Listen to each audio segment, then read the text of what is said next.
Welcome to NEET incognito. तो आज अपन एनएलएम के क्वेश्चंस डिस्कस करेंगे और आपको काफ़ी अच्छा लगेगा। तो स्टार्ट करते हैं।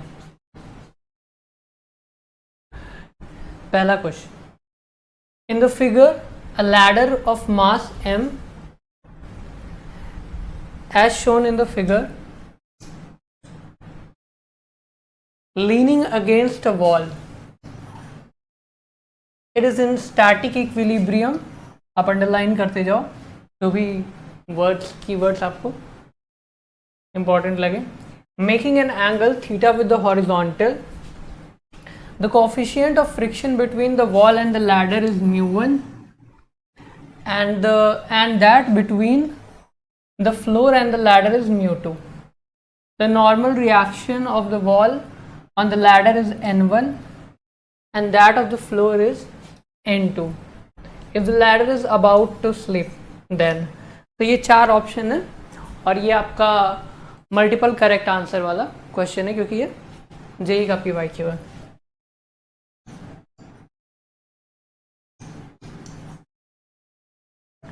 तो देखते हैं क्या कर सकते हैं। यहाँ पे क्वेश्चन ने बोला है कि कोई एक ये लैडर है m मास का, मतलब कि पहले आप सारा फोर्स बना लो। तो ये आपका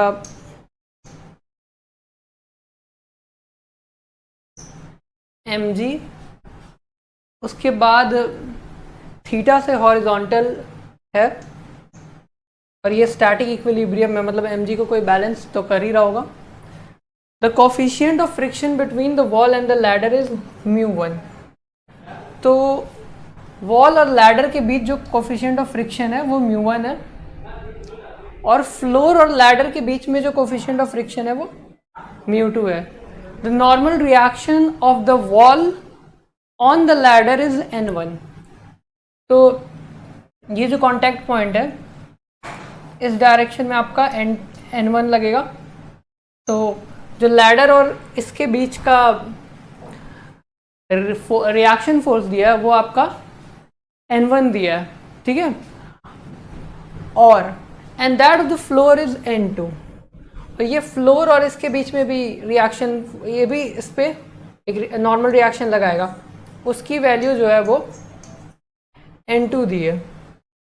तो अगर ये अबाउट टू स्लिप है, मतलब कि अगर ये ऐसे है यहाँ पे, तो अबाउट टू स्लिप के कंडीशन में ये ऐसे गिरने लगेगी, यहाँ से ये नीचे गिरने लगेगी और यहाँ से ये इस साइड ऐसे गिरने लगेगी, ऐसे स्लिप करेगी, ठीक है। आप इमेजिन करो कि ये वॉल है, ऐसे है। तो एक ये आपने लैडर लगाया और आपका भाई चढ़ रहा है और आपने सोची कि बदमाशी करते हैं, यहाँ से आपने पकड़ा है और आपने छोड़ दिया। तो ये अगर ये भाई आपका स्लिप करेगा तो ऐसे स्लिप करेगा ना कि ऐसे ऐसे ऐसे गिरने लगेगा। तो कहीं ना कहीं अबाउट टू स्लिप के कंडीशन में इसकी टेंडेंसी नीचे आने की है और इसकी टेंडेंसी इधर जाने की है, ठीक है। तो अब देखते हैं क्या क्वेश्चन में क्या चीज़ है। तो यहाँ पे कई सारे कंडीशन दिया है कि अगर mu1 0 हो गया या mu2 0 हो गया तो क्या हो सकता है। तो यहाँ पे अगर n1 इधर लग रहा है तो इसको कुछ तो बैलेंस कर रहा होगा भाई, नहीं तो ये तो ऐसे स्टैटिक इक्विलिब्रियम दिया ना क्वेश्चन में, स्टैटिक इक्विलिब्रियम में तो ये रहता नहीं। तो इसको बैलेंस करने के लिए यहाँ पे इधर जाने की टेंडेंसी है, तो इस डायरेक्शन में आपका फ्रिक्शन एक्ट कर रहा है Fr2, ठीक है। और यहां पे अगर इसकी टेंडेंसी नीचे आने की है तो इस पे जो फ्रिक्शन Fr1 ऊपर एक्ट कर रहा है। तो पहले स्टैटिक इक्विलिब्रियम दिया हुआ है, तो स्टैटिक इक्विलिब्रियम के लिए जो सारे कंडीशन है उसको अपन देखते हैं कि स्टैटिक इक्विलिब्रियम के क्या कंडीशंस है। तो यहाँ पे सबसे पहले वाई डायरेक्शन के फोर्सेस को देखते हैं।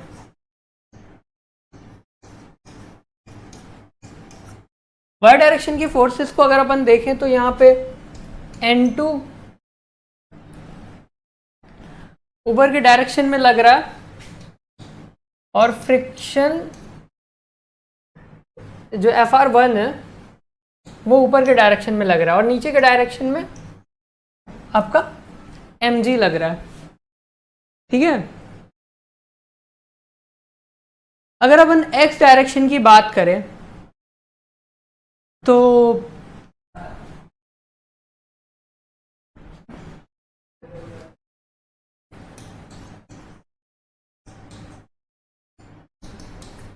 ऑप्शंस गलत ये लोग देते हैं। x डायरेक्शन में अगर अपन बात करें तो यहाँ पे इस साइड में आपका n1 लग रहा है और इस डायरेक्शन में उसको Fr2 बैलेंस कर रहा है, तो n1 is equal to Fr2। अब सबसे पहले ये कंडीशन देखते हैं क्योंकि यहाँ पे दोनों में से कुछ भी ज़ीरो नहीं है, तो अगर μ1 भी ज़ीरो नहीं होगा और μ2 भी ज़ीरो नहीं होगा तो क्या कंडीशन है? ऐसे कंडीशन में क्या होगा कि आपका n1 की वैल्यू देखते हैं क्या हो सकता है। तो Fr2 की जो वैल्यू होगी वो कहीं ना कहीं μ2 n2 होगी। ठीक है, और कहीं ना कहीं ये ऑप्शन n2 के फॉर्म में दिया है, तो n1 को यहाँ पे आप सब्स्टिट्यूट ही करना चाहोगे। n2 प्लस Fr1 की वैल्यू μ1 n1 हो है, ठीक है, और इधर आपका mg आ रहा है। n2 इस इक्वेशन में ऑलरेडी ऑप्शन में है तो n2 को सब्स्टिट्यूट नहीं करना है, यहाँ पे एक्स्ट्रा n1 बच रहा है जो क्योंकि n1 ऑप्शन में नहीं है, तो आप n1 को सब्स्टिट्यूट करने का कोशिश करते हैं। n2 को एज इट इज़ छोड़ के अपन μ1 n1 की जगह पे अपन μ2 n2 लिख सकते हैं, वो आपका mg के बराबर हो जाएगा। अब आप n2 को कॉमन ले लो तो ये होता है 1/1 प्लस μ1 μ2, जो कि आपका mg के बराबर आ जाता है, और उसके बाद n2 इज इक्वल टू ये पूरा नीचे चला जाएगा, तो वो mg/1 प्लस μ1 μ2 हो जाता है, और जो कि ऑप्शन भी यही है कि n2 is equal to mg/1 plus μ1 μ2। तो ये ऑप्शन तो आपका ये ऑप्शन करेक्ट हो गया। इसके बाद अगर अपन देखें यहाँ पे तो और भी ऑप्शंस को एक बार चेक करना पड़ेगा।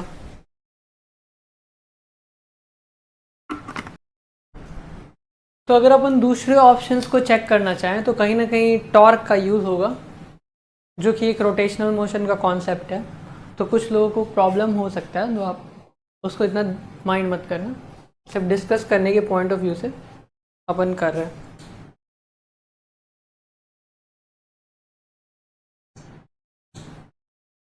तो अगर अपन इसको पॉइंट ए ले और इसको अगर पॉइंट बी ले तो अबाउट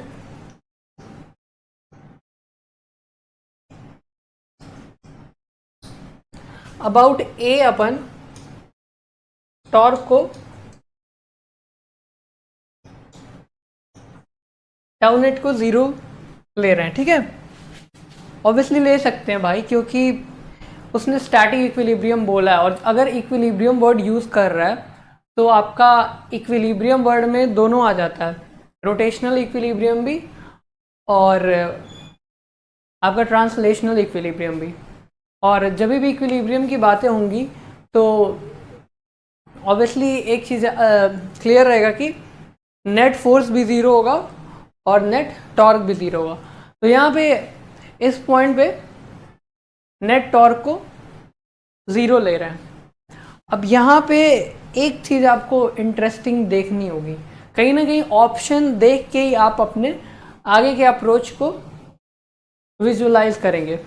और क्या आपको करना है, आप एक चीज़ नोटिस करिए कि इन ऑप्शंस में tan थीटा है, और अगर इन ऑप्शंस में tan थीटा है कहीं ना कहीं, तो आपको देखना होगा कि हम हमारे टॉर्क के इक्वेशन में वो वाला नॉर्मल आना चाहिए जो, अगर इसका perpendicular distance L cos theta है तो उसका परपेंडिकुलर डिस्टेंस आपका L sin थीटा होना चाहिए। ठीक है, तभी तो sin थीटा 1 cos थीटा किसको इक्वेशन बनेगा, तो उसमें tan थीटा आने की पॉसिबिलिटी है। क्योंकि अगर आपने सेम वाले को ले लिया, क्योंकि अगर इसमें n2 की डायरेक्शन देखो ऐसे है, ठीक है, n1 n2 की डायरेक्शन, n1 की डायरेक्शन ऐसे है, लेकिन इन दोनों को mg से कंपैरिजन करो तो mg से इसकी जो डायरेक्शन है वो परपेंडिकुलर है। तो अगर ये ऑलरेडी परपेंडिकुलर है तो जो लेंथ का, अभी हम करेंगे तो जो मैं बोल रहा हूं बस ध्यान से सुनो, नहीं समझ में आ रहा होगा, लेकिन जब हम करेंगे तो इसकी इंपॉर्टेंस दिखेगी कि आपको कैसे ऑप्शन के हिसाब से चीज़ों को थोड़ा सा विजुअलाइज करके पहले लेके चलना है। नहीं तो आप फिर यहाँ पे भी टॉर्क 0 ले सकते हो, कहीं भी टॉर्क जहाँ आपका मन करेगा कहीं भी लेने लगोगे ना, तो उन चीज़ों को देखना पड़ेगा। यहाँ पे क्या हो रहा है कि ये mg से कहीं ना कहीं ये परपेंडिकुलर है, पैरेलल या एंटी पैरेलल नहीं है। तो इसमें जब हम टॉर्क में क्या लेते हैं, r क्रॉस f लेते हैं, तो इन दोनों के बीच का जो परपेंडिकुलर डिस्टेंस होगा, एक में L cos थीटा आएगा और एक में L sin थीटा आएगा, तभी ऐसा इक्वेशन बनेगा जो कि tan थीटा के फॉर्म में होगा। ठीक है, तो अब इसको ट्राई करते हैं ऐसे। ये चीज़ें थोड़ी सी अब इनको ध्यान देनी पड़ेंगी। तो कहीं ना कहीं अगर इसके अबाउट हम टॉर्क को 0 लिए हैं तो ये mg यहाँ लग रहा है, ये कहीं ना कहीं लेंथ है, ये पूरा लेंथ है इस लैडर की, तो ये L/2 डिस्टेंस पे होगा यहाँ से। और अगर इसका डायरेक्शन ऐसे है तो हम लोग को इसके परपेंडिकुलर लेना पड़ेगा। अगर mg ऐसे ऐसे है तो इस लेंथ का जो ये वाला डिस्टेंस है लेना पड़ेगा। तो ये वाला डिस्टेंस आपका क्या हो जाएगा, ये वाला डिस्टेंस आपका L cos थीटा हो जाएगा। तो कहीं ना कहीं mg और ये L/2 डिस्टेंस पे L/2 cos theta is equal to, अब n1 लिए, अगर n1 लिए हैं तो n1 ये L यहाँ से L डिस्टेंस पे है, लेकिन L1 फोर्स ये L/2 डिस्टेंस पे था mg और ये L डिस्टेंस पे है। तो अगर ये L डिस्टेंस पे है और ये n1 का जो डायरेक्शन है वो ऐसे है, तो कहीं ना कहीं अगर ये ऐसे है तो इसका ये वाला कंपोनेंट लेना पड़ेगा, परपेंडिकुलर कंपोनेंट लेना पड़ेगा आपको टॉर्क के इक्वेशन के लिए। तो अगर आप इसका परपेंडिकुलर कंपोनेंट लोगे तो वो आपका हो जाएगा, इसका equation n1 into L sine theta. अब देखो, अगर आपने यहाँ पे टॉर्क 0 लिया होता तो क्या होता, इसमें भी ये n2, अगर यहाँ पे आपने टॉर्क 0 लिया होता तो इसमें भी cos थीटा का इक्वेशन आता, इसमें भी cos थीटा का इक्वेशन आता, और ऑप्शन में tan थीटा के फॉर्म में चीज़ों को दिया है, तो वहाँ से उसका कोई खास यूज नहीं आता। तो यहाँ पे आपने सबसे पहले, चलो ठीक है, तो अपन L से L को कैंसिल करते हैं, और यहाँ पे जो n1 की वैल्यू आती है वो mg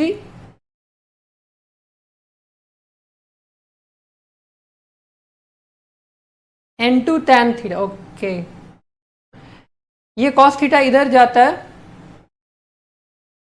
और ये 2 इधर ही रहता है, तो ये mg/2 और ये आपका n1 यहाँ पे tan थीटा।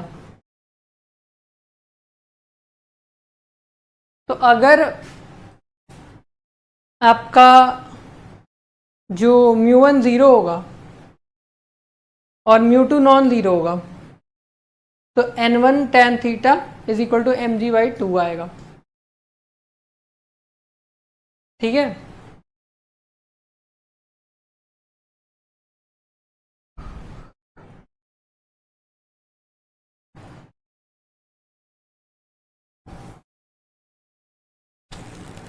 तो ऐसे ही आप दूसरा ऑप्शंस भी चेक कर सकते हैं।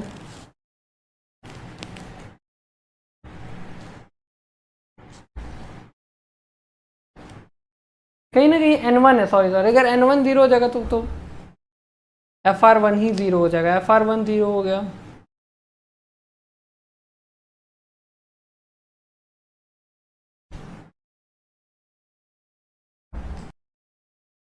अब अपन दूसरे ऑप्शंस को भी थोड़ा सा एक्सप्लोर कर लेते हैं।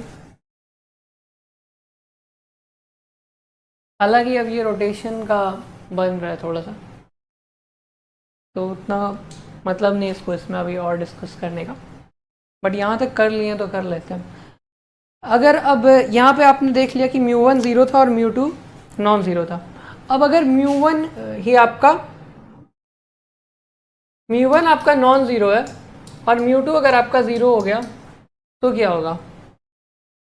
तो यहाँ पे क्या होता है, ये क्या बोलना चाह रहा है कि अब ये सरफेस ही स्मूथ हो गई। तो अगर ये सरफेस स्मूथ हो गई तो फोर्स बैलेंस कौन करेगा भाई? यहाँ पे n1 की जो वैल्यू है, n1 की जो डायरेक्शन है वो ये है और FR2 इसको बैलेंस कर रहा है, लेकिन वो बोल रहा है μ2 ही ज़ीरो हो गया। अगर μ2 ज़ीरो हो गया तब तो ये इक्विलिब्रियम में कैसे रहेगा? n1 भी ज़ीरो हो जाएगा, कोई इसको बैलेंस करने वाला फोर्स ही नहीं रहेगा। तो कहीं ना कहीं ये ऑप्शन गलत होता है और ये भी गलत होता है, n2 के फॉर्म में tan थीटा नहीं हो सकता। तो काफ़ी कुछ आपको सीखने को मिला इस क्वेश्चन में, बट थोड़ा बहुत रोटेशन का फील था इसमें। तो अगर ऐसा कुछ चीज़ें नहीं समझ में आई then it's totally fine, after rotation वो नॉर्मल हो जाएगा।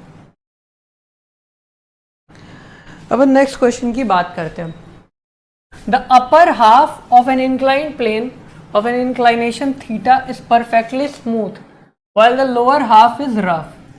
A block starting from rest at the top of the plane will come again to rest at the bottom if the coefficient of friction between the block and the lower half of the plane is given by। चलो ठीक है, figure बना के चीज़ों को visualise करते हैं तो शायद क्लियर होगा, क्लैरिटी मिलेगी। ये क्या बोल रहा है कि अपर हाफ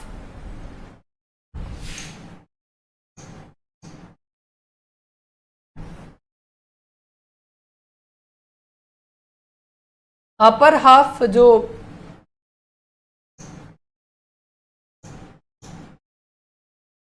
इंक्लाइन प्लेन का है वो स्मूथ है और जो लोअर हाफ है वो रफ है। फिर इसने क्या बोला कि एक ब्लॉक यहाँ पे रेस्ट से स्टार्ट हो रहा है और यहाँ पे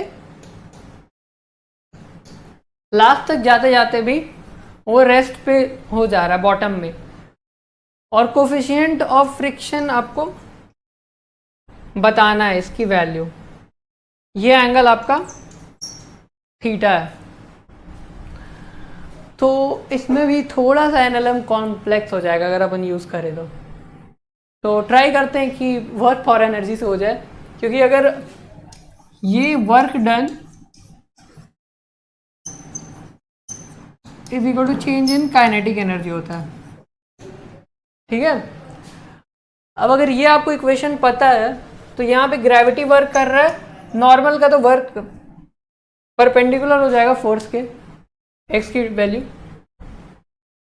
डिस्प्लेसमेंट की वैल्यू, क्योंकि ये डिस्प्लेसमेंट इधर हो रहा है और नॉर्मल ऐसे लगेगा तो उसका तो ज़ीरो ही हो जाएगा, plus work done by friction is equal to starting में रेस्ट पे था और एंड होते होते भी फिर से वो रेस्ट पे आ गया। तो कहीं ना कहीं चेंज इन काइनेटिक एनर्जी भी आपका ज़ीरो हो गया, क्योंकि स्टार्टिंग में भी वेलोसिटी ज़ीरो थी और बाद में भी ज़ीरो थी।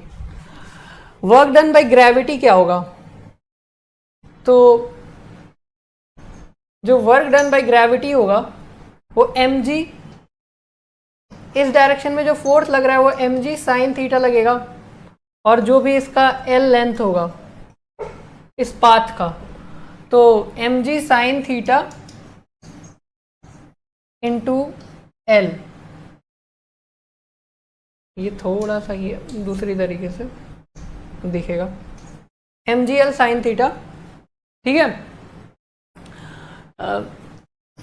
ऑब्वियसली इधर मूव करेगा, उसके ऑपोजिट डायरेक्शन में फ्रिक्शन लगेगा, तो फ्रिक्शन का वर्क माइनस जो नॉर्मल की वैल्यू होगी इंक्लाइन प्लेन पे, वो क्या होगी, mg कॉस थीटा, ठीक है। तो ये आपका mu mg, mu into normal, mu mg cos theta. लेकिन ये जो फ्रिक्शन लग रहा है वो यहां पे तो लग नहीं रहा है, ये देखो डायग्राम भी गलती से यहां बन गया।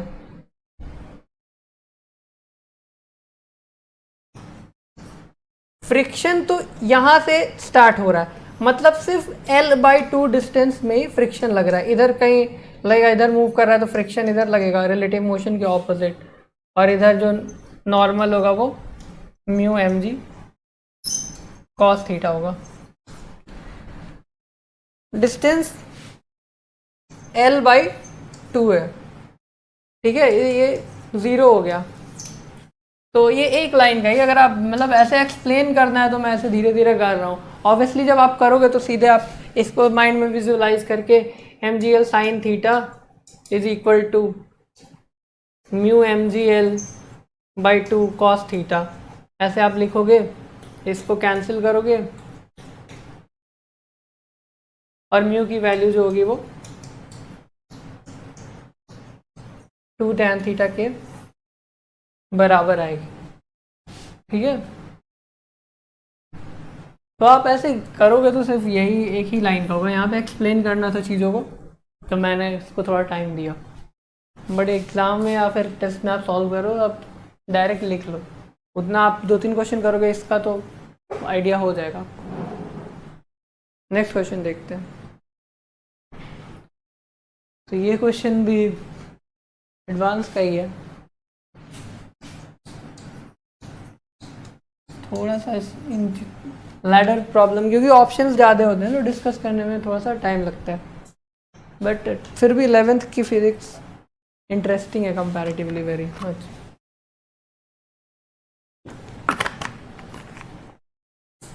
ट्वेल्थ के फिजिक्स से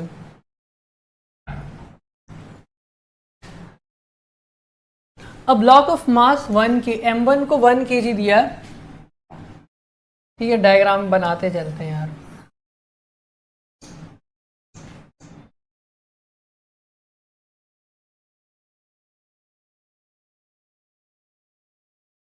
और m2 को 2 kg दिया, are placed together on an inclined plane with an angle of inclination theta. Various values of theta are given in list 1। List 1 में थीटा दिया है। The coefficient of friction between the block m1 and the plane is always 0। चलो ठीक है भाई, वो m1 वो तो स्मूथ दे दिया। The coefficient of static and dynamic friction between the block m2 and the plane is equal to, इसके इन दोनों के बीच में जो है वो म्यू इज इक्वल टू 0.3 है, स्टैटिक एंड डायनेमिक दोनों, ठीक है। तो इन list 2 expression of the friction on the block m2 is given, ठीक है भाई। तो लिस्ट 2 में F2 की वैल्यू दी है। Match the correct expression of the friction in list 2 with the angles given in list 1 and choose the correct option. The acceleration due to gravity is denoted by g. Thank you भाई बताने के लिए। तो यहां पे सबसे पहले क्या देखना पड़ेगा अपन को कि जब भी फ्रिक्शनल फोर्स की बात आती है तो आपको दो चीज बहुत बहुत ज्यादा जरूरी है ध्यान देने की, कि कब स्टैटिक फ्रिक्शन है और कब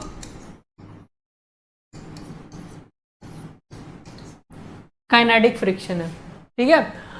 क्योंकि स्टैटिक फ्रिक्शन जो होता है वो सेल्फ एडजस्टिंग होता है, उसकी वैल्यू 0 से लेके अगर आप उसके लिमिटिंग के से पहले पहले तक लगा रहे हो तो वो एडजस्टेबल होती है, जितना आप देंगे वो अपने आप को एडजस्ट करते करते उतना ही वो चेंज कर लेगा वैल्यू को। तो अगर ये चीज़ें हैं यहाँ पे, तो सबसे पहले ये देखते हैं कि ब्लॉक कौन से एंगल पे ये क्या कर रहा है कि 5, 10, 15, 20 एंगल को बढ़ाते जा रहा है। तो आप थोड़ा सा इमेजिन करो, ऐसे ऐसे ऐसे अगर कोई यहाँ पे कुछ रखा है और मैं ऐसे टिल्ट करके रखा है, तो जैसे जैसे जैसे ऐसे ऐसे करता रहूँगा तो ऑब्वियसली उसके गिरने के चांसेस होंगे ज़्यादा, जैसे जैसे एंगल को बढ़ाते जाएंगे, और एंगल को बढ़ाते जाएंगे तो उसके गिरने के चांस हैं। अब ये क्या कर रहा है कि सबसे पहले अपन को क्या करना है कि स्लिपिंग एंगल निकालना है, ठीक है, कि कौन से मैक्सिमम कौन से एंगल तक वो अपने आप को रेजिस्ट कर सकता है ये ब्लॉक दोनों गिरने से। तो चलो मान लेते हैं कि स्टैटिक इक्विलिब्रियम में लिमिटिंग है, बिल्कुल लास्ट में है, अबाउट टू स्लिप है। तो अबाउट टू स्लिप के कंडीशन में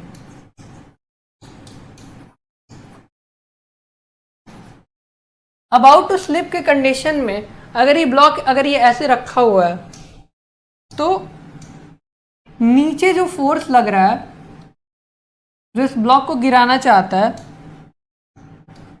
वो आपका m1 प्लस m2 जी साइन थीटा लग रहा है, ठीक है। और ऊपर के डायरेक्शन में बचाने के लिए कौन सा फोर्स है इन लोगों के पास? ऊपर की डायरेक्शन में सिर्फ एक फोर्स है बचाने के लिए, Fr2। तो जब तक Fr2 मतलब अपने लिमिटिंग तक जा रहा है, Fr2 जब तक बचा सकता है तब तक वो ट्राई करेगा बचाने का। तो यहां पे क्या होगा कि जो अबाउट टू स्लिप की जो कंडीशन होगी उसमें m1 प्लस m2 जी साइन थीटा की जो वैल्यू होगी वो लिमिटिंग फ्रिक्शन के बराबर होगी μ2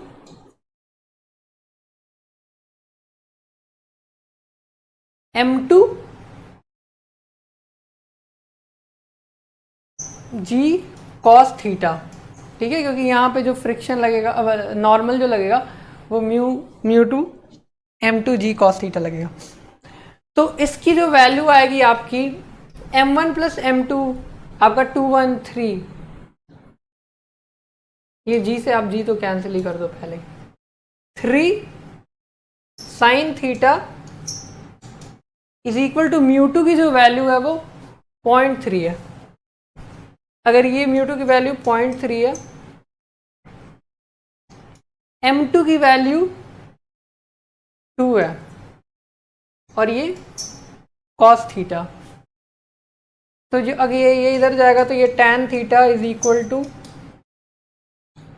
3 इंटू 2 अपॉन 10 इंटू 3 1/5 जो कि 0.2 आती है। तो tan theta is equal to mu होता है, तो कहीं ना कहीं थीटा इज इक्वल टू 0.2 इस एंगल पे दिया है। 11.5 डिग्री तक तो भाई स्लिप नहीं करेगा, ठीक है। इस यहां तक वो स्लिप नहीं करेगा।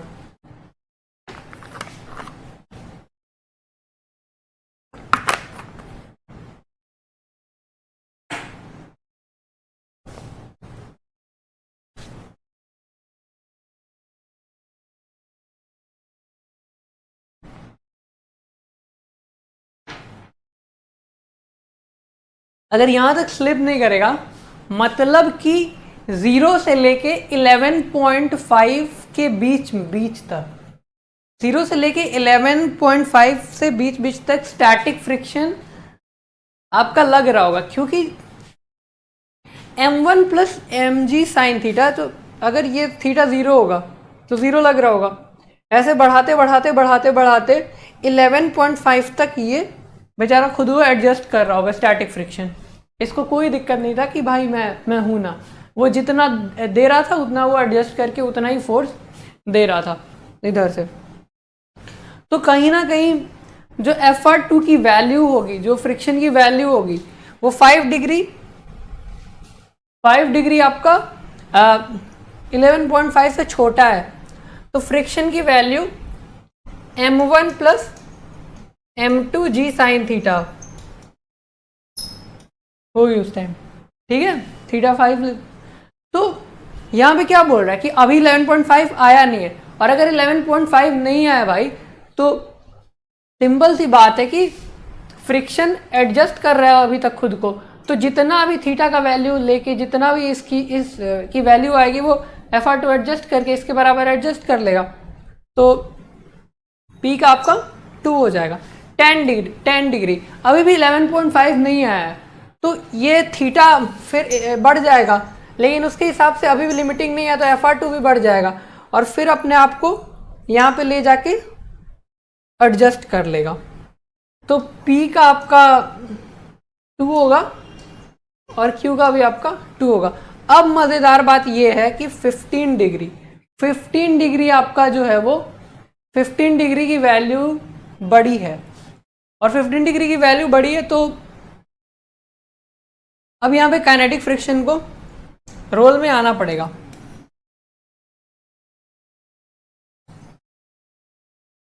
और अब ये ब्लॉक कहा कि भाई अब मेरे से नहीं हो रहा, अब ये सब ब्लॉक स्लिप करने लगी। स्लिप के कंडीशन में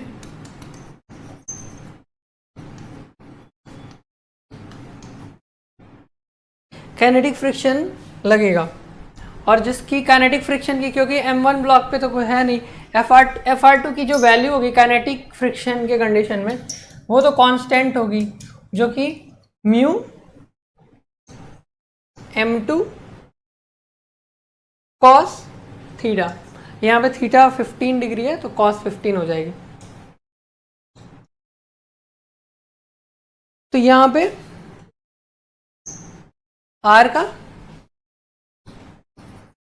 3 होगा, ये 20 डिग्री है तो ये फिर वही cos 20 हो जाएगा, लेकिन वो कांस्टेंट होगा, और उसका भी म्यू m2 जी cos थीटा। तो यहाँ पे ये क्वेश्चन खत्म होता है।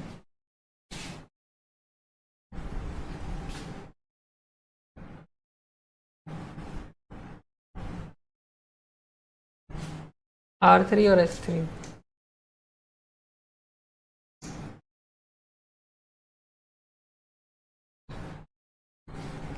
अब हम नेक्स्ट क्वेश्चन देखते हैं।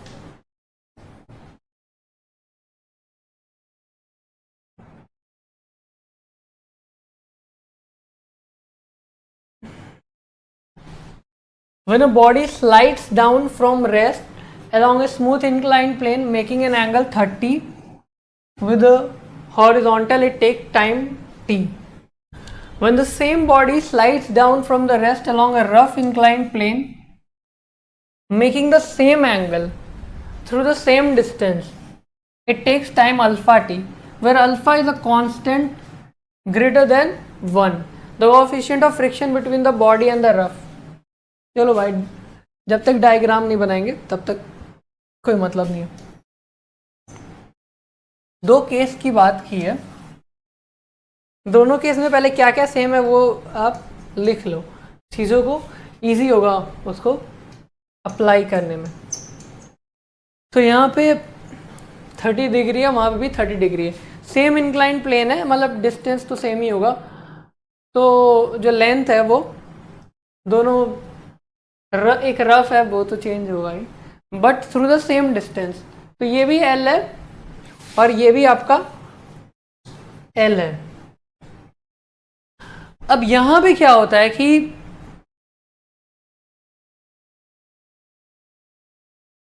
ये स्मूथ इंक्लाइन प्लेन है और ये वाला जो है वो रफ है। तो ये चीज यहां पे चेंज हुई है, तो उसके हिसाब से एक जो जी इफेक्टिव की वैल्यू होगी वो चेंज हो जाएगी। बट यहाँ पे आपको एक चीज देखना है कि सेम क्या है, क्योंकि आपको इक्वेशन तो बनाना ही पड़ेगा, और अगर इक्वेशन बनाना है तो कुछ एक चीज आप पकड़ के लो जो कि दोनों में सेम हो। इक्वेशन ऑफ मोशन का एक वेरिएबल जो सेम हो दोनों में सेम क्या है, लेंथ। ठीक है, तो अगर अपन ये इक्वेशन ऑफ मोशन का वो देखें तो हाफ ए टी स्क्वायर होता है, यहाँ पे एल लेंथ है और ये हाफ जी की वैल्यू क्या होगी, इस डायरेक्शन में जो जी इफेक्टिव लगेगा वो जी साइन थीटा लगेगा जो कि जी बाई 2 होगा और ये टी स्क्वायर होगा। मतलब कि एल की वैल्यू जी अपॉन 4 टी स्क्वायर आती है यहां से। यहां तक कोई प्रॉब्लम? आई होप कि नहीं होगा। अगर अपन चीजों को यहां पे देखें तो यहां पे जो वैल्यू है वो आपका म्यू है, ये रफ इंक्लाइन प्लेन है। अगर यही बात है तो ठीक है भाई, अपन को तो इक्वेशन से मतलब है। यहां पे जो एल की वैल्यू होगी वो हाफ जो भी जी इफेक्टिव आएगा, यहां पे सिर्फ जी इफेक्टिव का खेल था, और अल्फा टी का स्क्वायर। एल की वैल्यू हाफ, सबसे पहले जी इफेक्टिव निकालते हैं और कहीं ना कहीं कॉर्नर में लिख लेते हैं जो पहले इक्वेशन से आया भाई, फिर से थोड़े निकालोगे, जी बाई 4 टी स्क्वायर, ताकि इन चीज़ों को इरेज कर सकें। यहाँ पे अपन इसके जी इफेक्टिव के वैल्यू को डिकोड करने की ट्राई करते हैं। अगर इसके जी इफेक्टिव के वैल्यू को डिकोड करने का ट्राई करोगे तो भाई तुमको समझ में आएगा कि ये इधर जी साइन थीटा लग रहा है एक्सेलरेशन के नाम पे, और इधर आपका फ्रिक्शन लग रहा होगा जो कि म्यू जी कॉस थीटा लग रहा होगा एक्सेलरेशन के नाम पे। फोर्स, फ्रिक्शनल फोर्स और एम जी का फोर्स लगता है, ठीक है, मास से डिवाइड कर दिया तो डायरेक्ट बाई जी इफेक्टिव निकाल रहे हो तो डायरेक्ट इक्वेशन लिखो ना, क्यों चीज़ों को और कॉम्प्लेक्स करना, पहले से ही इक्वेशन बना के उसको पूरा सॉल्व करना है टाइम का में। तो यहाँ पे जो जी इफेक्टिव की वैल्यू आएगी वो जी साइन थीटा, मतलब जी sign 30 minus mu G cos 30। मैं तो इसको भी डायरेक्ट लिखना चाह रहा था बट ठीक है। यहां पे जी बाई 2 माइनस म्यू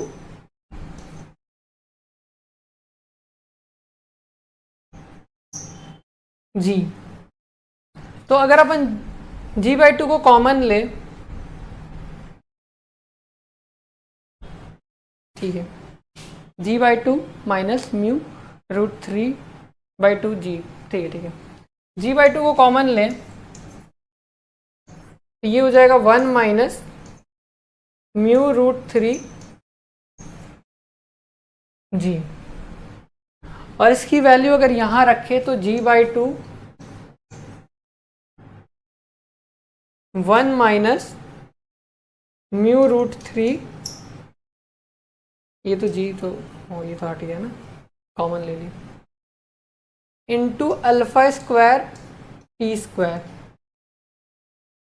ठीक है, ये आपकी सेकेंड वैल्यू आती है, मतलब लेंथ, उस इक्वेशन से जो लेंथ की वैल्यू आ रही है और इस इक्वेशन से जो लेंथ की वैल्यू आ रही है।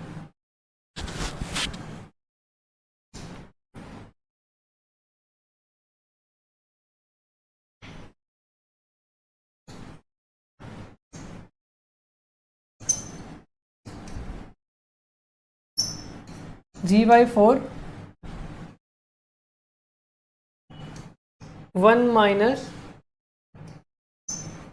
μ√3 अल्फा स्क्वायर टी स्क्वायर, ये आपका 2 हो गया और 1 तो निकाले ही थे g/4 टी स्क्वायर। दोनों लेंथ की वैल्यू तो इक्वेट करते हैं अब इसको।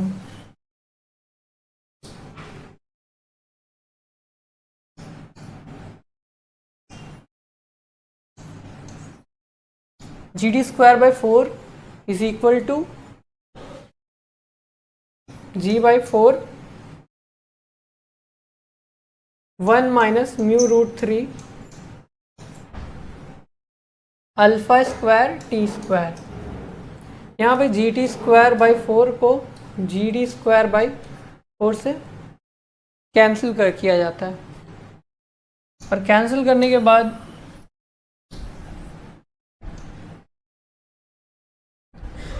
वन अपॉन अल्फा स्क्वायर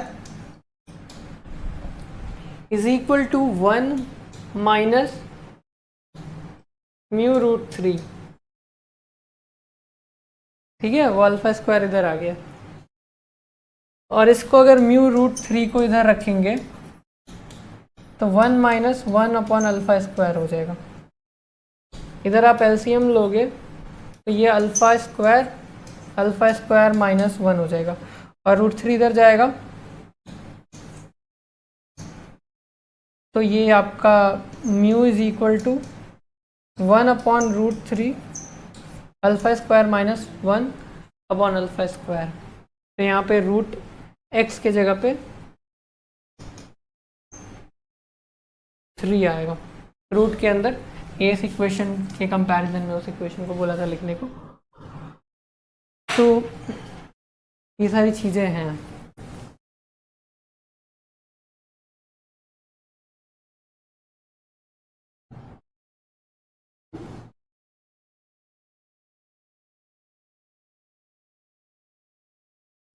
आप आई होप कि बहुत ज़्यादा क्रिस्टल क्लियर हो भाई।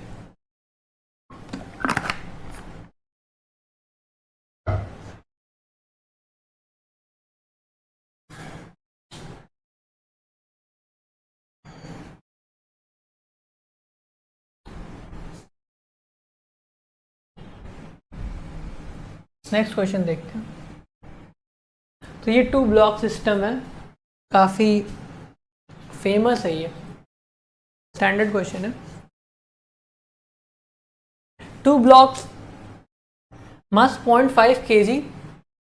भाई डायरेक्ट दे दिया करो ना यहीं पे। और ये 4.5 kg है। Are arranged on a horizontal frictionless table as shown in the figure. The coefficient of static friction between them is 3/7. Then the maximum horizontal force that can be applied on the larger block so that the blocks move together.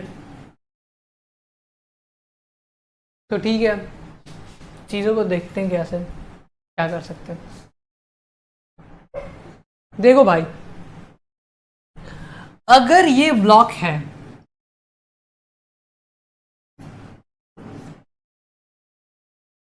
ये आपका 4.5 kg है और ये आपका 0.5 kg है। तो force इस पे लगा रहे हैं अपन। अगर फोर्स उस पे लगा रहे हैं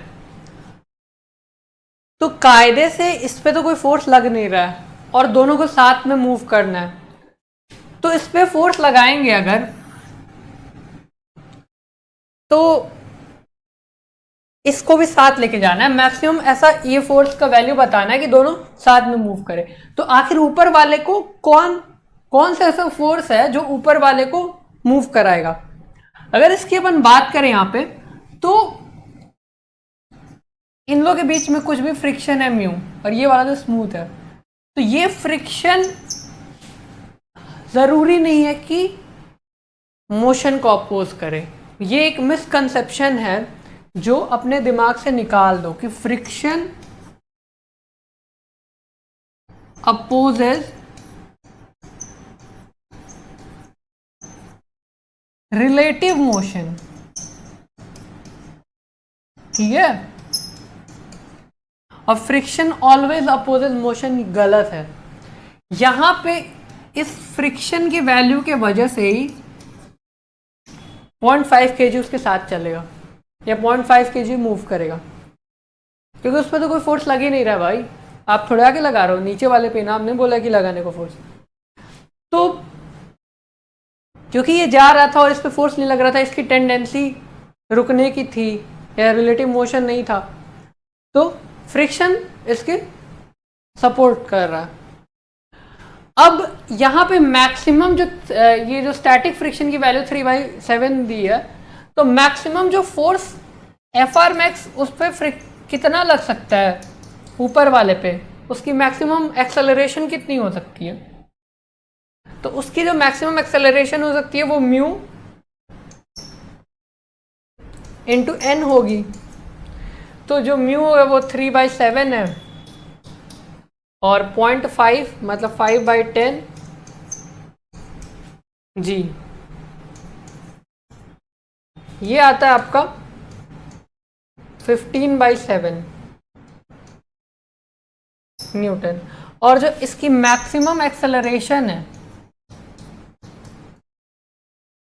वो आपका 15/7 डिवाइडेड बाय 1/2, ये जो आपकी वैल्यू आती है वो 30/7 आती है।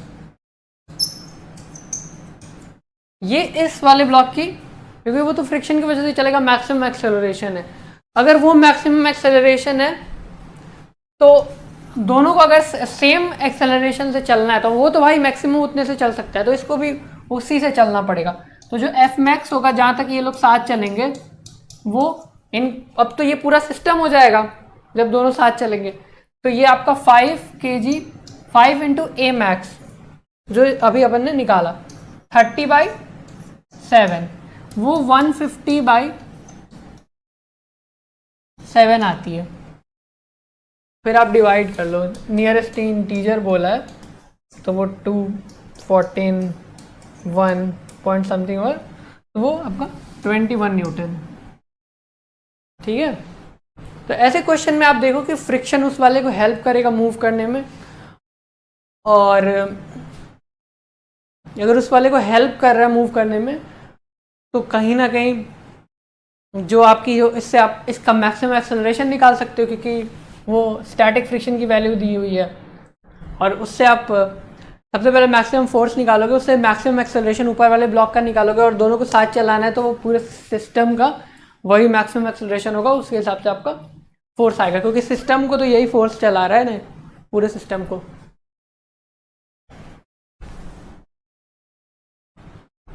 जब ऐसा सिस्टम मानोगे तो इंटरनल फोर्स तो कैंसिल ही हो जाएगा, ठीक है। तो ये क्वेश्चन आपका क्लियर हो गया, इसे बहुत सारे स्टैंडर्ड क्वेश्चन में हेल्प करेगा। A block of mass m1 rests on a horizontal table. A light string connected to it passes over a frictionless pulley at the edge of the table. From its other end, another block mass m2 is suspended. The coefficient of kinetic friction between the block and the table is mu k. When the block is sliding on the table, the tension in the string. So, read करने से बेहतर आप diagram जब तक बनाओगे नहीं तो चीज़ें क्लियर होंगी नहीं।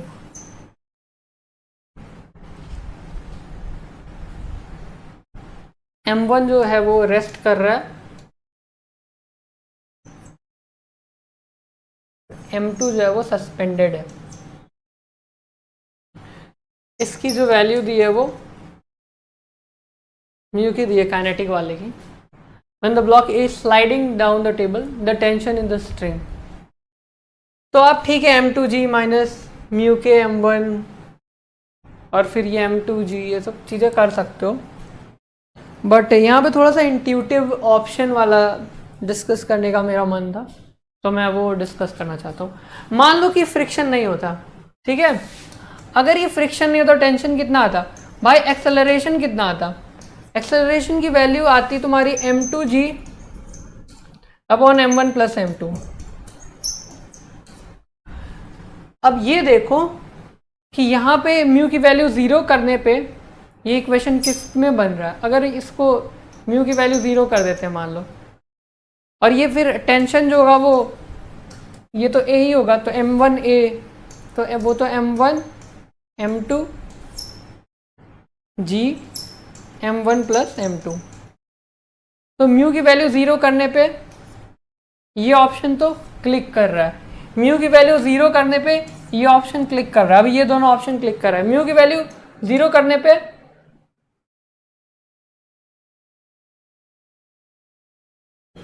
m2g m1 m2g, ठीक है, अपॉन m1 प्लस m2।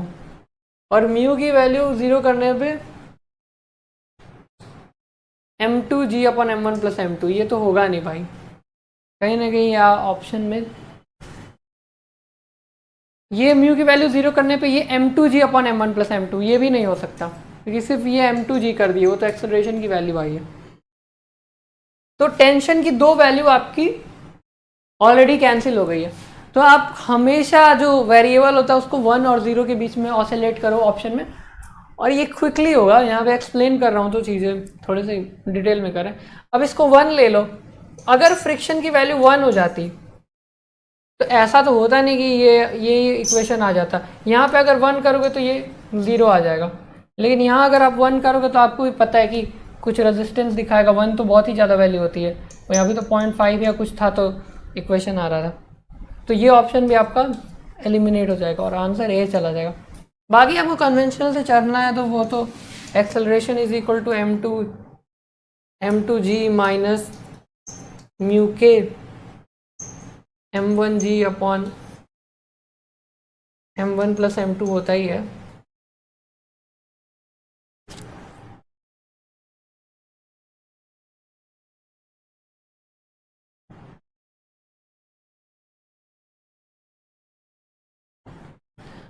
तो अपन नेक्स्ट क्वेश्चन देखते हैं।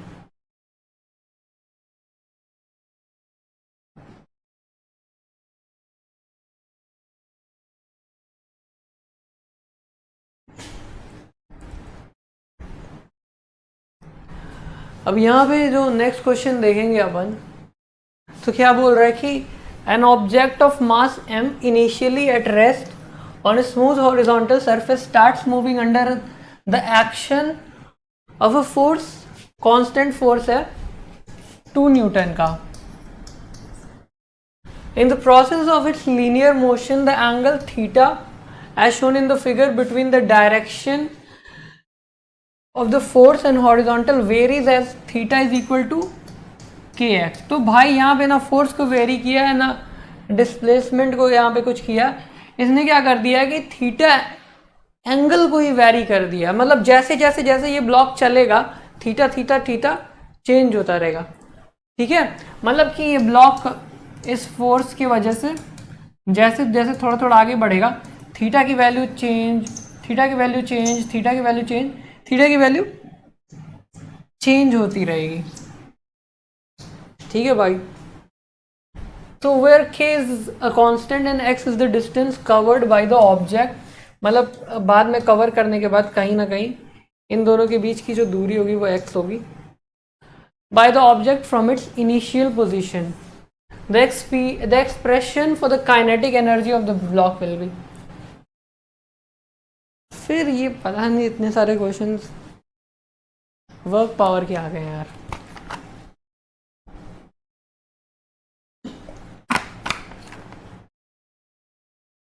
मतलब एनएलएम से भी होंगे, बट एनएलएम वाले मेथड वर्क पावर से लेंदी या फिर उतने अच्छे नहीं होंगे जितनी इजीली है वर्क पावर से हो जाएंगे। उसके पीवाईक्यू में है तो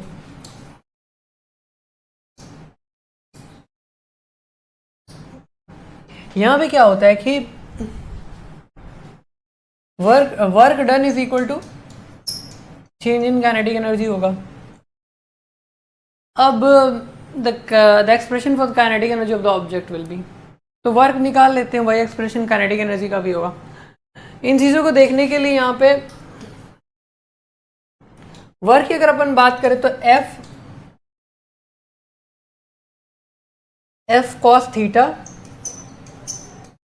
dx होता है, और वेरिएबल है तो इंटीग्रेशन। यहाँ पे फोर्स वो जो कांस्टेंट है 2 उसको छोड़ दो। कॉस थीटा आपका कॉस kx है,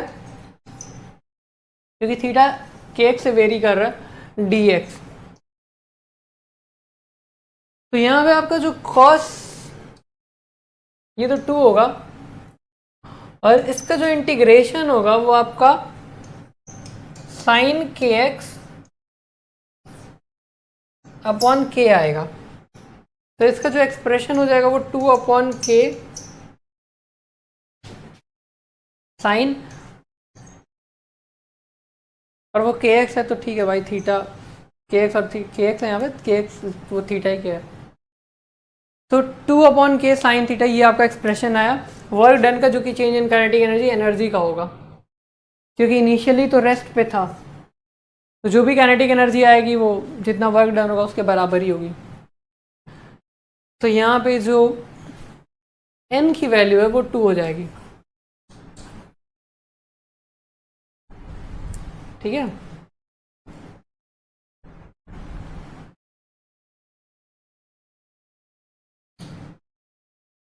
नेक्स्ट क्वेश्चन देखते हैं। अगर अपन नेक्स्ट क्वेश्चन की बात करें तो यहाँ पे an incline plane is bent in such a way that the vertical cross section is given by y is equal to x square by 4, where y is in the vertical and x is in the horizontal direction. If the upper surface of this curved plane is rough with a coefficient of friction mu is equal to 0.5, then the maximum height in centimeter at which the stationary brick block will not skip downward is okay. तो ये एक incline plane है, और ये कोई h height पे है, तो इस इक्वेशन का जो कर्व है वो यहां से x से डिस्टेंस है, और यहां से ये y डिस्टेंस है। कहीं ना कहीं मैक्सिमम हाइट बताना है जिसपे ये स्किप डाउनवर्ड नहीं करेगा, अबाउट वाली, फिर वो tan theta is equal to जो म्यू होता है अबाउट टू स्किप वाला जो कंडीशन होता है, उसी पे ये क्वेश्चन है। तो कहीं ना कहीं अगर ये क्वेश्चन दिया है कि y is equal to x square by 4, और यहाँ पे tan थीटा की वैल्यू जो है वो 0.5 दी हुई है,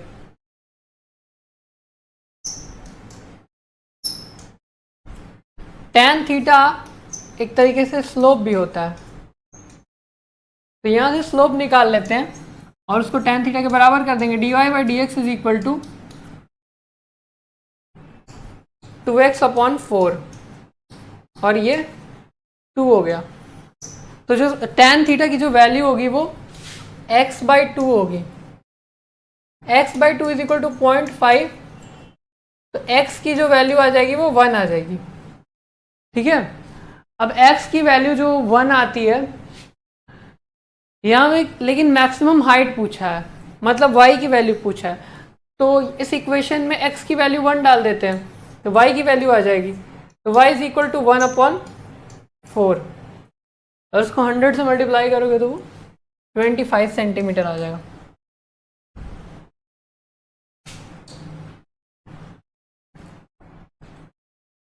अब अपन नेक्स्ट क्वेश्चन देखते हैं।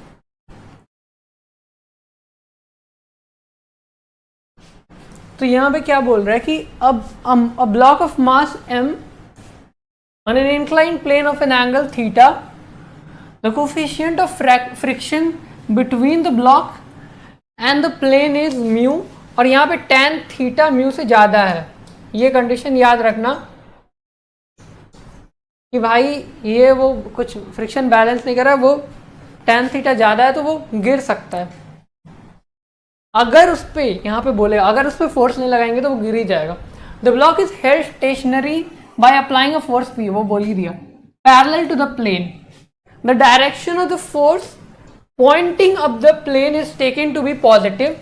आपको ये वाला डायरेक्शन इनका पॉजिटिव लेना है,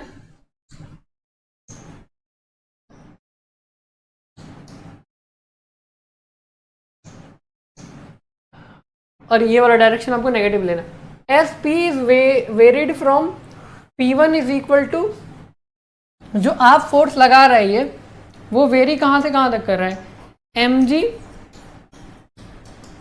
sine theta minus mu cos theta से लेके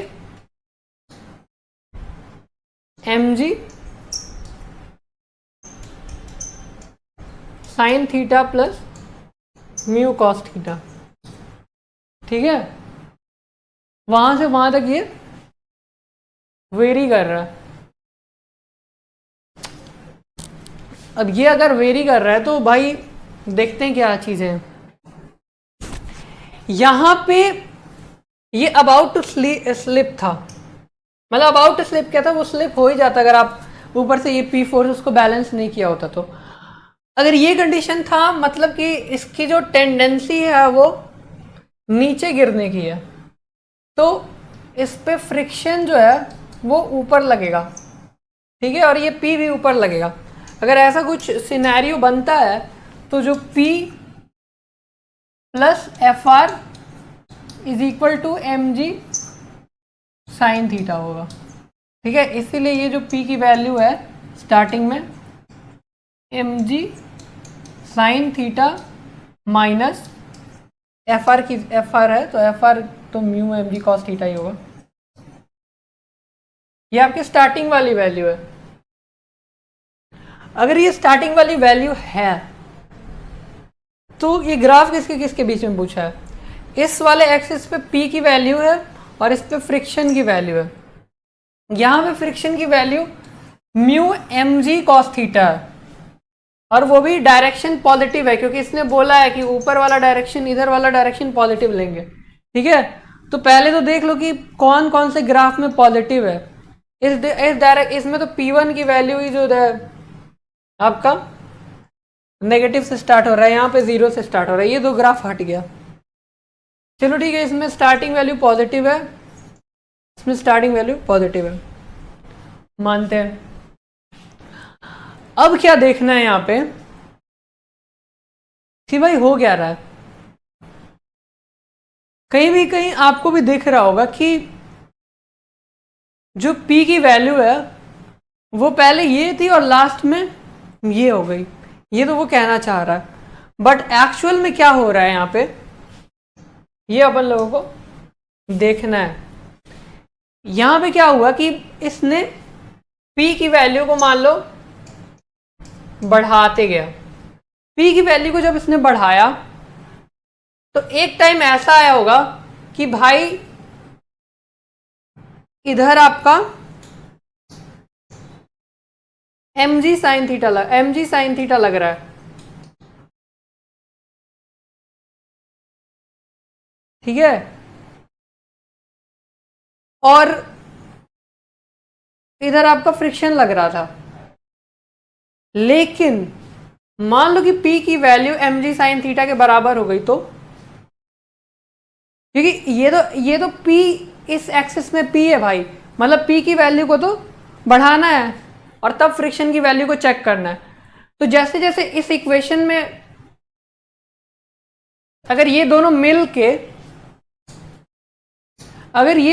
के mg साइन थीटा को बैलेंस कर रहे थे, तो और अभी भी अगर वो इक्विलिब्रियम में होगा तो कहीं ना कहीं ये अगर बढ़ रहा है तो इसकी वैल्यू कम होगी, क्योंकि वो भाई स्टैटिक फ्रिक्शन है। स्टैटिक फ्रिक्शन अपने हिसाब से एडजस्ट कर लेगा, उसको कोई प्रॉब्लम ईगो नहीं है कि भाई मैं ही दिमाग लगाऊं या मैं ही करूं, वो अपने आप को एडजस्ट कर लेगा। वो तो बस हेल्प करने के लिए आया था।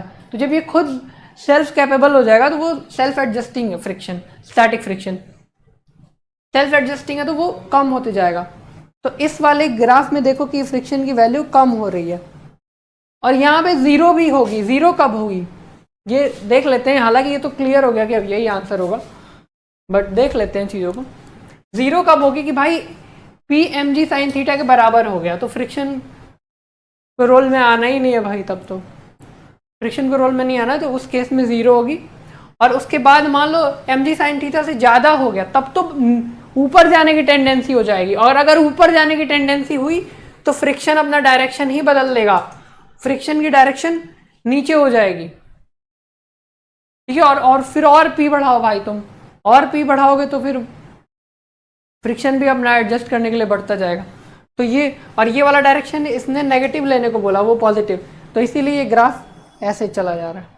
ठीक है, तो ये आंसर आपका हो जाएगा। तो अपन नेक्स्ट क्वेश्चन देखते हैं।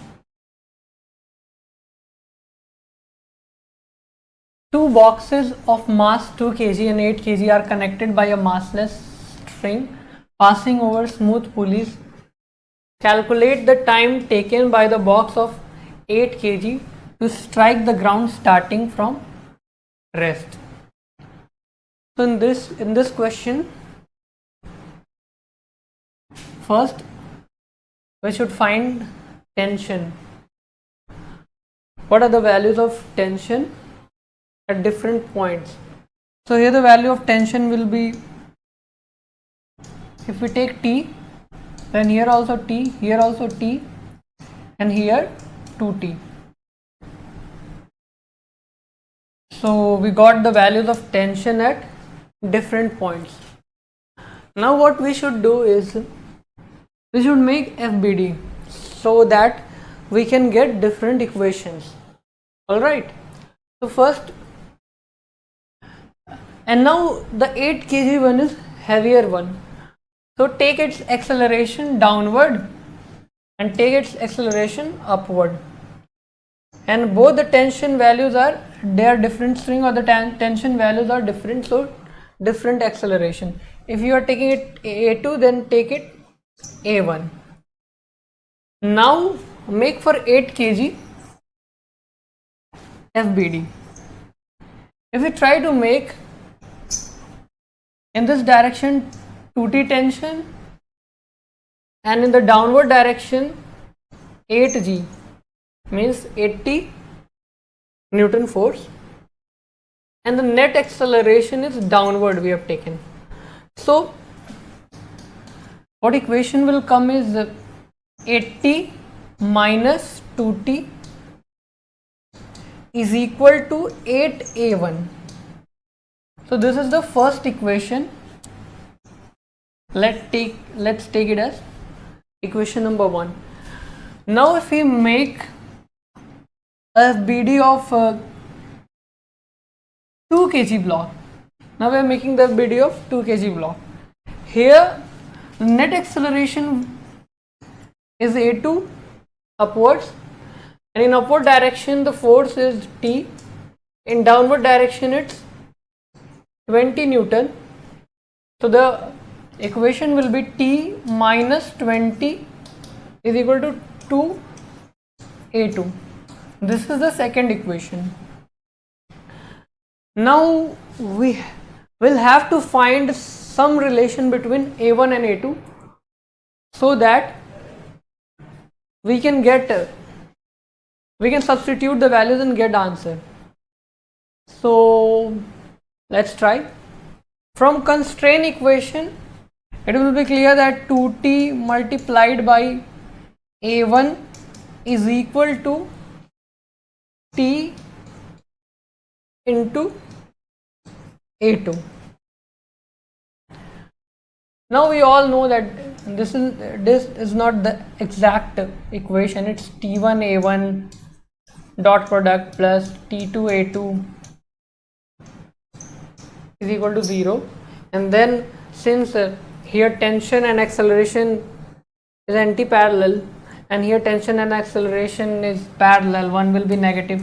These things you should try to calculate in your mind only. Okay, so what we'll get is here TT cancelled and A2 will be is equal to 2A1. This is the third equation which we have got. So now tension we can substitute in this equation. So let's try. First we should get the value of tension. It's 20 plus 2A2, and in A1 form it's 20 plus A2 will be equal to 2A1, so it's 4A1. Okay, now we can put the value of tension here. and we can get the values.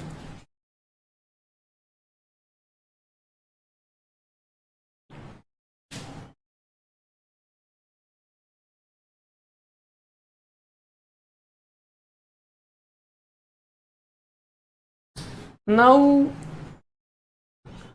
80 minus 2,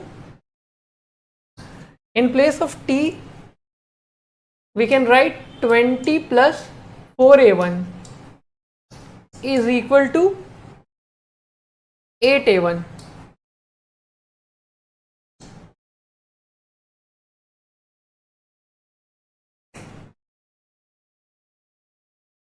Eighty minus 40, and this will be minus 8a1 is equal to 8a1.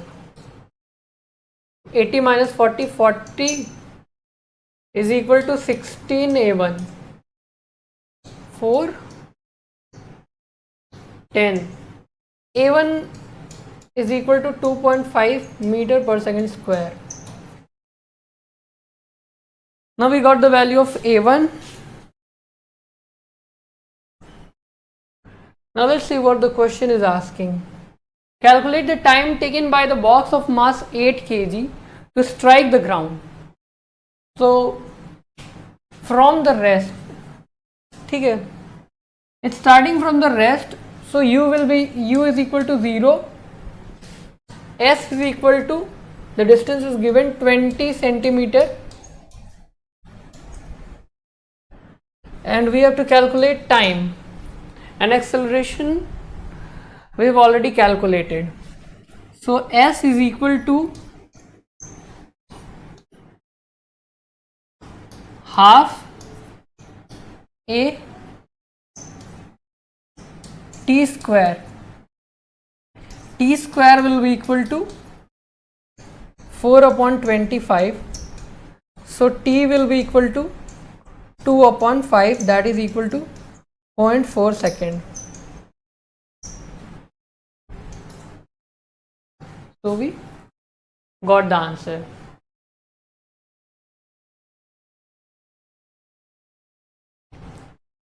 Okay.